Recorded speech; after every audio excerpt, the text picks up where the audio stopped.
Our winter garden survived snow and some below freezing nights and came through like a champ, giving us an abundant harvest this spring. Unfortunately, our leafy greens don't really like the hot summers where we live, so I'm going to show you what I'm going to do to preserve our leafy greens.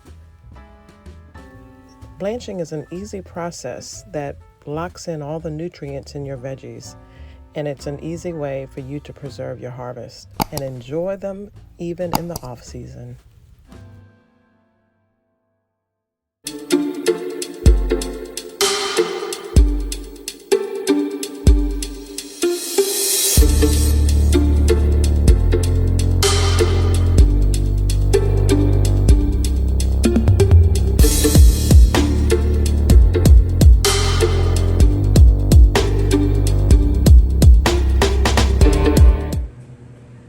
So it's time to clean and harvest our kale, and the kale, as it starts to get warmer, will start to want to flower, and that's what was happening with this kale. You can see it's kind of branching out, so it's time to harvest it.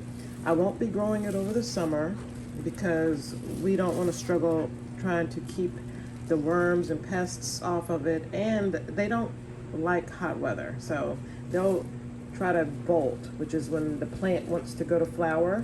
After it gets too hot, the plant's like, whoa, I'm out of here, and it wants to flower. All right, well, first thing we're gonna do is separate the stems from the kale and get everything clean.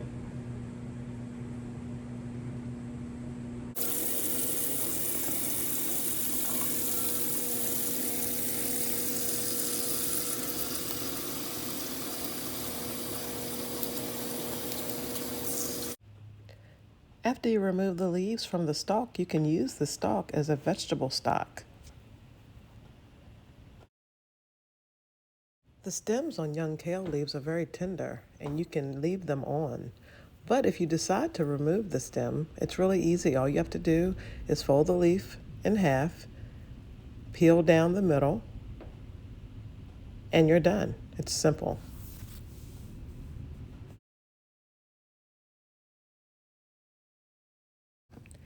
It will take multiple washings to get the greens clean, so make sure that you continue to wash them until the water runs clear. It usually takes about 3 times for me. But it really is going to depend on how dirty your vegetables are, so let your clear water be your guide.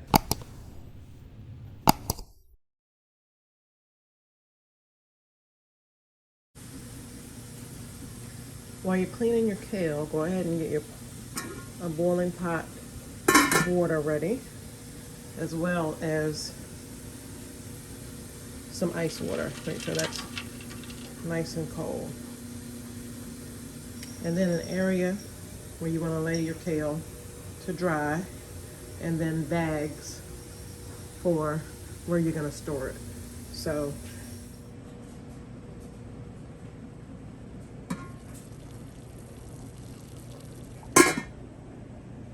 we've got our kale ready to go, our boiling water, and our ice bath. So I'll put the kale in the boiling water for 2.5 minutes.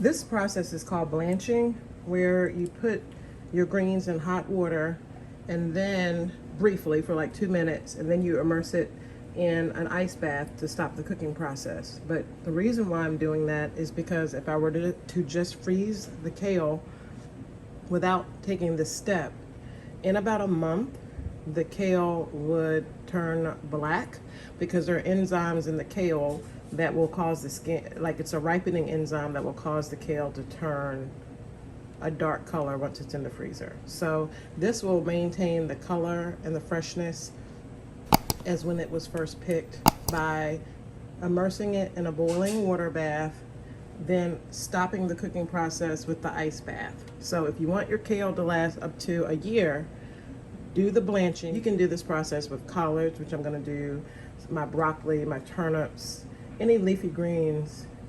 This process will work. Okay, so now we're going to transfer these greens to the ice bath. After 2.5 minutes, after 2.5 to 3 minutes, transfer the kale to the ice bath, and you're gonna leave the kale in the ice bath for the same amount of time.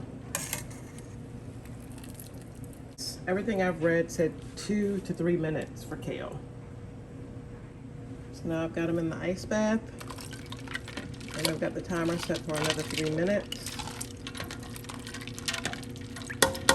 And I'll repeat the process until all of the kale has been processed.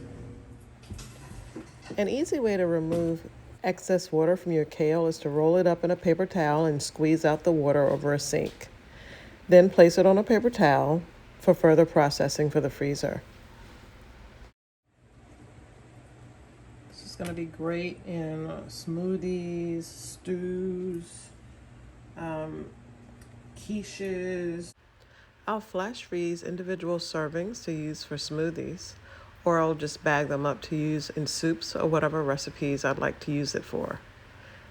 I encourage you to save your harvest with this easy technique. Thanks for watching.